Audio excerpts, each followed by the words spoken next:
Stories with Dicko.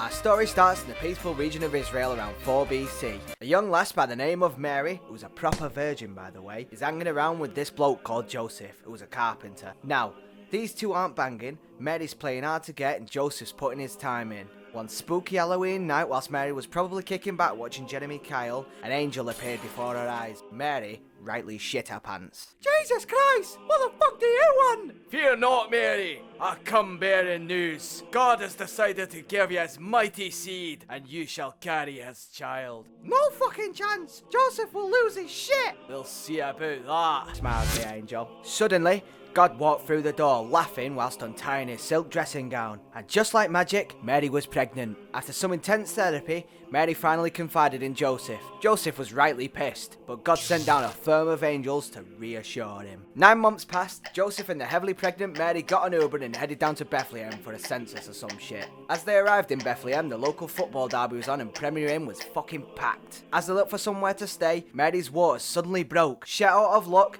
they took refuge in a nearby barn. A few hours later, weighing in at a healthy 7.5 pounds, Jesus, the Son of God, was born. Basically, loads of people visited, some king got pissed off and Mary, Joseph and Jesus fled to Egypt. 30 years passed and Jesus had been making a killing in the carpentry business with his stepdad Joseph. You know, being magic and all that. But being the Son of God, it was time for him to move on to greater things. So he decided to get baptized by John the Baptist, which gave him Super Saiyan powers! He quickly built up a small gang of 12 disciples, often going by the name D12, who followed him around. For the next 3 years, he toured the country teaching, preaching, and often performing minor miracles like turning water into wine, healing lepers, and raising the dead. It wasn't long before the surge in popularity and influence attracted the attention of the Jews and the Roman government. Worried that he wasn't paying his taxes and that his message of free market economics and anarchism would threaten the dominant ruling class, they decided to plot against him, and they found just the man for the job. One day, Jesus and his squad of apostles entered Jerusalem on a donkey and were met with thousands of adoring fans. That night,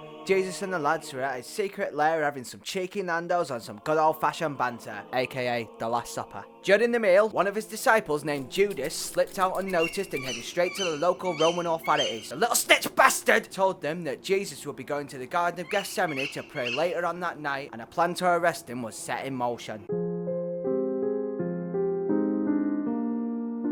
Later that night, after having a quick post-Nando's poo, Jesus headed to the Garden of Gethsemane to give his old man a call. Whilst he was sat praying trying to get good signal, the gates suddenly flung open and a small army of Romans and Jewish leaders entered, followed by a sheepish Judas. The snitch bastard! Jesus was given a swift beatdown and arrested. He was charged for not paying taxes and not following Roman law. After a few days, Jesus made bail and eventually his charges were dropped. But Jewish leaders encouraged the locals to get angry as fuck and demanded that Jesus was to be executed. Filled with immense guilt, Judas fled and was found dead later that day, locked in his car whilst it filled with exhaust fumes. Feeling pressured by the local mob, the authorities decided that Jesus was to be crucified. He was quickly seized and challenged to a 1v1 with all the Roman soldiers. Even his Super Saiyan powers couldn't protect him, and after having the absolute fucking shit beaten out of him, he was dragged upon a hill and nailed to a wooden cross. It didn't take long before all the remaining magic left Jesus' body, and a few hours later he died and was taken to the local cave to be buried. 3 days passed and a local groupie named Mary decided to visit the cave and take some of Jesus' hair to sell on eBay. She arrived at the burial chamber but was shocked to find that it was empty. As she turned to leave, she was greeted by a dark figure. It was Zombie Jesus, and he was more powerful than ever.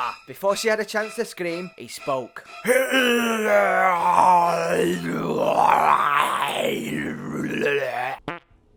Which roughly translates to, why are you looking for someone who's not dead? Word about Zombie Jesus quickly spread to his disciples and they eagerly awaited his arrival. One by one he used his new superpowers to teleport to them all, informing each of them to meet him on top of yet another bloody hill. That night, long after they had all gathered at the agreed location, Zombie Jesus arrived sporting a leather jacket and helmet. I must go now, my children. I want you all to go forth and share my great stories with the world. But here my journey ends, with Dad's picking me up. Not a moment later, God arrived on a huge black Harley Davidson with Motorhead blaring out the speakers. Zombie Jesus threw on his helmet and jumped on the back of the chopper. With a huge roar of the engines, the bike took off and flew into the sky out of sight.